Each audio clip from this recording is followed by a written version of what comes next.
बिरसा मुंडा की 150वीं जयंती पर देश भर के अलग अलग शहरों में जनजातीय गौरव दिवस कार्यक्रम का आयोजन किया गया। इन कार्यक्रमों में प्रधानमंत्री मोदी और उत्तर प्रदेश के मुख्यमंत्री योगी समेत कई नेता शामिल हुए और भगवान बिरसा मुंडा को श्रद्धांजलि दी। इस दौरान नेताओं के अलग अलग अंदाज दिखाई दिए। बिहार के जमुई में पहुंचे पीएम मोदी का आदिवासी परंपरा के तहत स्वागत किया गया।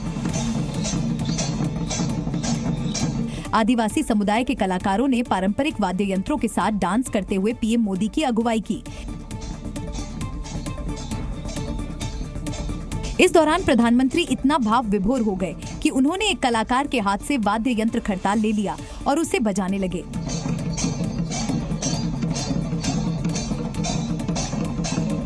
कुछ ऐसा ही नजारा लखनऊ में भी दिखा, जहां जनजातीय गौरव दिवस के मौके पर लखनऊ में आयोजित कार्यक्रम में सीएम योगी भी शामिल हुए, जहां आदिवासी कलाकारों ने अपने प्रदर्शन से समा बांध दिया। इस दौरान मंच पर मौजूद सीएम योगी ने भी नगाड़ा थामा और उसे बजाने लगे।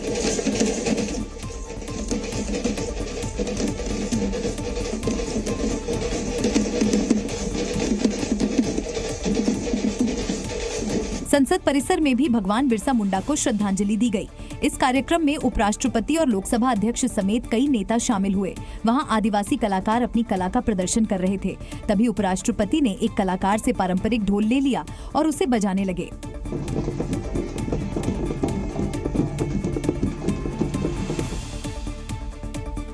महाराष्ट्र और झारखंड विधानसभा चुनाव को लेकर जहां सभी दलों के नेताओं का धुआंधार प्रचार जारी है, तो वहीं चुनाव प्रचार के बीच आज की राजनीति हेलीकॉप्टर के इर्द गिर्द घूमती नजर आई। क्योंकि एक तरफ जहां विमान में तकनीकी खराबी के बाद पीएम मोदी को उड़ान भरने के लिए कुछ देर तक इंतजार करना पड़ा, वहीं राहुल गांधी के हेलीकॉप्टर को करीब आधे घंटे तक उड़ान भरने की इजाजत नहीं मिली। दरअसल प्रधानमंत्री नरेंद्र मोदी बिहार के जमुई के दौरे पर थे। सभा के बाद उन्हें देवघर एयरपोर्ट से दिल्ली लौटना था, लेकिन ऐन वक्त पर पीएम के विमान में तकनीकी खराबी आ गई, जिसकी वजह से उन्हें कुछ देर देवघर एयरपोर्ट पर रुकना पड़ा। वहीं कांग्रेस नेता राहुल गांधी का हेलीकॉप्टर झारखंड के गोड्डा में काफी देर तक खड़ा रहा। राहुल गांधी चुनावी रैली करने के बाद वापस लौट रहे थे, लेकिन उनके हेलीकॉप्टर को करीब आधे घंटे तक उड़ान भरने की इजाजत नहीं मिली। इस दौरान राहुल हेलीकॉप्टर में बैठे नजर आए, जबकि हेलीकॉप्टर के आसपास लोगों की भारी भीड़ दिखाई दी। करीब आधे घंटे के बाद क्लियरेंस मिला, जिसके बाद राहुल गांधी हेलीकॉप्टर से रवाना हो गए।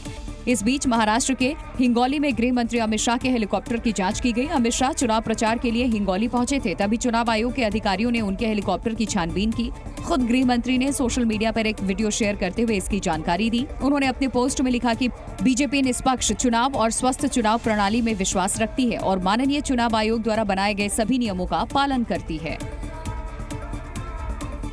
उत्तर प्रदेश उपचुनाव में योगी बनाम अखिलेश यादव में मुकाबला अब दिलचस्प हो चुका है। चुनावी मंच से शब्दों के बाण लगातार एक दूसरे के ऊपर दागे जा रहे हैं और आपराधिक विरासत से कुर्सी की सियासत तक कटाक्ष किए जा रहे हैं। क्योंकि सीएम योगी ने कटेहरी विधानसभा सीट पर चुनाव प्रचार के दौरान सीधे तौर पर समाजवादी पार्टी को निशाने पर लिया और बताया कैसे पार्टी की वास्तविक विरासत अतीक अहमद और मुख्तार अंसारी जैसे अपराधी हैं। तो अखिलेश यादव भी कहां चुप बैठने वाले थे। उन्होंने सीएम योगी की कुर्सी पर ही सवाल खड़े कर दिए और कहा इनकी कुर्सी के नीचे बारूद बिस चुका है। इनकी विरासत अगर देखना हो तो खान मुबारक ही समाजवादी पार्टी की वास्तविक विरासत है। अतीक अहमद और मुख्तार अंसारी इनकी वास्तविक विरासत है। ये भारत के देवी देवताओं को, भारत के महापुरुषों को सम्मान नहीं देते। वो भी जानते हैं कि महाराष्ट्र का चुनाव के बाद उत्तर प्रदेश की भी कुर्सी बदल जाएगी, छिन जाएगी। ये हमारे मुख्यमंत्री जी समाज में अंदर ही अंदर बारूद बिछा रहे हैं, लेकिन इनकी कुर्सी छीनने के लिए भी इनके पीठ नीचे नीचे सुरंग खुद रही है। योगी और अखिलेश के बीच छिड़ा ये बारूदी संग्राम यूं ही थमने वाला नहीं है, क्योंकि यूपी के चुनाव में दोनों की प्रतिष्ठा दांव पर लग चुकी है। दोनों के लिए ये चुनाव साख का सवाल है। लोकसभा चुनाव में जिन दो लड़कों की जोड़ी को आपने उत्तर प्रदेश में चुनावी मंच साझा करते हुए देखा था, अब वो जोड़ी उपचुनाव में ही टूटती नजर आ रही है। इसके पीछे की रणनीति क्या है? कांग्रेस का मकसद क्या है, ये फिलहाल तो साफ नहीं है, लेकिन सूत्रों के मुताबिक दोनों दलों के बीच अब खटपट जरूर शुरू हो चुकी है और अखिलेश यादव के साथ राहुल गांधी और प्रियंका गांधी साझा रैली नहीं करने का मन बना चुके हैं, या ये भी हो सकता है कि ये कोई बड़ी रणनीति हो जो समय के साथ हमारे सामने आए। क्योंकि दावा है कि यूपी उपचुनाव में कांग्रेस के बड़े नेता प्रचार नहीं करेंगे। इसमें सबसे ऊपर राहुल गांधी और प्रियंका गांधी का नाम है, जिन्होंने उपचुनाव से दूरी बना ली और अखिलेश यादव के साथ मंच साझा नहीं करने का फैसला ले लिया। अब उपचुनाव के दंगल में कांग्रेस के इस फैसले पर बीजेपी को नया एंगल मिल चुका है। उत्तर प्रदेश के चुनाव में प्रचार न करने के फैसले से साफ दिखाई देता है कि इंडी गठबंधन की वास्तविक असलियत क्या है। ये राजनीतिक मजबूरियों का गठबंधन था, मनबंधन बिल्कुल भी नहीं था। बीजेपी इंडिया गठबंधन के अंदर कलह को सामने लाने की कोशिश कर रही है, लेकिन कांग्रेस के इस फैसले के पीछे की वजह क्या है, इसे समझना होगा। तो सीट शेयरिंग पर पहले से मनमुटाव चल रहा है। पहले समर्थन, अब साझा रैली नहीं करने का फैसला लिया गया है। डर है कहीं कांग्रेस का वोट बैंक शिफ्ट न हो जाए और कांग्रेस के लिए सपा चुनौती न बन जाए। यानी उत्तर प्रदेश में कांग्रेस कभी नहीं चाहेगी पहले के दुश्मन अभी के दोस्त उनके दम पर चुनाव में बेहतरीन प्रदर्शन करें और कांग्रेस का वोट बैंक समाजवादी पार्टी की तरफ शिफ्ट हो। ऐसे में अखिलेश यादव के साथ राहुल गांधी की साझा रैली नहीं होना कई और संभावनाओं को जन्म दे रहा है। उत्तर प्रदेश की 9 विधानसभा सीटों पर हो रहे उपचुनाव के बीच लखनऊ में आरएसएस और बीजेपी की बैठक हुई और इस बैठक में संघ के सह सर कार्यवाह अरुण कुमार के साथ बीजेपी प्रदेश अध्यक्ष भूपेंद्र चौधरी और संगठन महामंत्री धर्मपाल सिंह भी मौजूद रहे, जिसमें उपचुनाव की तैयारियों पर चर्चा के साथ ही मौजूदा राजनीतिक हालात पर भी बातचीत हुई। दावा है कि इस बैठक में अखिलेश यादव के पीढ़ीए यानी पिछड़ा, दलित, अल्पसंख्यक की काट के लिए हिंदुत्व के एजेंडे को और धार देने का निर्णय लिया गया। साथ ही उपचुनाव को लेकर नेताओं और कार्यकर्ताओं को अहम दिशा निर्देश भी दिए गए।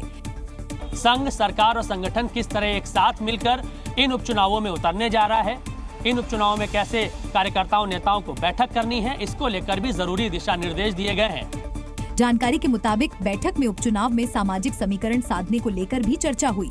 लोकसभा चुनाव में पिछड़ों और दलित जातियों में सेंधमारी पर भी चिंता जताई गई और यही वजह रही कि उपचुनाव के अंतिम दिनों में संघ ने भी 9 विधानसभा सीटों में से मुख्य संघर्ष वाली सीटों पर पूरी ताकत झोंकने का फैसला किया। जिन सीटों पर संघ ने खास तौर पर ध्यान देने की बात कही, उनमें करहल, कुंदरकी, सीसामऊ और कटहरी विधानसभा सीटें शामिल हैं। बताया गया कि आरएसएस ने उपचुनाव में बीजेपी की फतह की इबारत लिखने में ही नहीं, बल्कि जातियों में बिखरे हिंदुओं को एकजुट करने के लिए हिंदुत्व और राष्ट्रवाद को धार देने का निर्णय लिया। इसी एजेंडे को इन दिनों यूपी के मुख्यमंत्री योगी आदित्यनाथ से लेकर प्रधानमंत्री मोदी आगे बढ़ाने में जुटे हुए हैं। मुख्यमंत्री योगी के बटेंगे तो कटेंगे का लेटेस्ट वर्जन अब लालू यादव की पार्टी ने लॉन्च किया। पटना के चौक चौराहों पर पोस्टर चस्पा किए गए हैं, जिसमें लिखा है, बीजेपी से सटोगे तो कटोगे। इस पोस्टर में मैसेज है या धमकी, इसे समझना मुश्किल है, लेकिन योगी के संदेश को अब विपक्षी पार्टियां भी अपना हथियार बना चुकी हैं। सटोगे तो कटोगे वाले पोस्टर से बिहार की सियासत गर्मा चुकी है, क्योंकि इस बैनर में ये भी बताया गया है आखिर इस मैसेज का मतलब क्या है। पटना में ये पोस्टर लगाया है कि बीजेपी से सटोगे तो कटोगे। इस पोस्टर में उन्होंने कई चीजों को लिखा है कि युवाओं का भविष्य काटा, देश का अमन चैन काटा, जनता के पैसों की तिजोरी काटा, जनता को काटा, भ्रष्टाचारियों को सटाया, सच को काटा, झूठ को गले लगाया। हालांकि जिस आरजेडी नेता ने पोस्टर लगवाए हैं, उन्होंने बीजेपी के सहयोगियों पर भी कटाक्ष किया और कहा, बीजेपी से एलजेपी सटी तो उसके 5 सांसद बीजेपी वाले काट ले गए। लोक जनशक्ति पार्टी के रामविलास उनके 5 सांसदों को काट के ले गए भी भारतीय जनता पार्टी के नेता। तो जैसा कि बिहार में कहते हैं, सटला तो कटला बेटा। यानी UP to Bihar poster war चल रहा है और योगी के बयान पर अपने अपने अंदाज में पलटवार किया जा रहा है। उत्तर प्रदेश के मिर्जापुर में बीजेपी सांसद की पार्टी में उस समय बवाल मच गया जब एक शख्स को खाने के लिए बकरे की बोटी नहीं मिली। इसके बाद तो वहां जमकर लात घूंसे चलते दिखे। दरअसल समाज के लोगों को एकजुट करने के मकसद से भदोही से बीजेपी सांसद विनोद बिंद ने दावत का आयोजन किया था, लेकिन दावत में बकरे की बोटी को लेकर ऐसा विवाद मचा कि मामला घातक हो गया। हुआ ये कि एक लड़के को खाने के लिए सब्जी का सिर्फ सूप मिला। जब उसने देखा कि बोटी तो उसे मिली ही नहीं, बस इसी से वो नाराज हो गया और उसने खाना परोस रहे लड़के को जोरदार थप्पड़ मार दिया। बस फिर क्या था, देखते ही देखते वहाँ माहौल बिगड़ गया। यहाँ 400 गाँव का आदमी तो कैसे भल रहा भाई परसों मोटा का हमरा जाई रहे ये शर्ट पहने रहे है ना गाड़ी के ड्राइवर का मार उनको मार दिया साइकिल। नेताजी की दावत में सिर्फ 100 लोगों को बुलाया गया था, लेकिन 1000 से भी ज्यादा लोग यहाँ पहुँच गए थे। कुछ लोग थैले में भरकर खाना ले गए तो कई लोग बर्तन में खाना ले गए और इसीलिए खाना शायद कम पड़ गया और फिर बकरे की बोटी के लिए जमकर मारपीट हुई। फटा नहीं बा, सूजा बा। हाँ अरे हाँ गड्ढा टाइप है, इसमें सोच के वो मोटा हो गया। हाँ सूजा बा। ब्लड एकदम ई ब्लड हो? हाँ हो।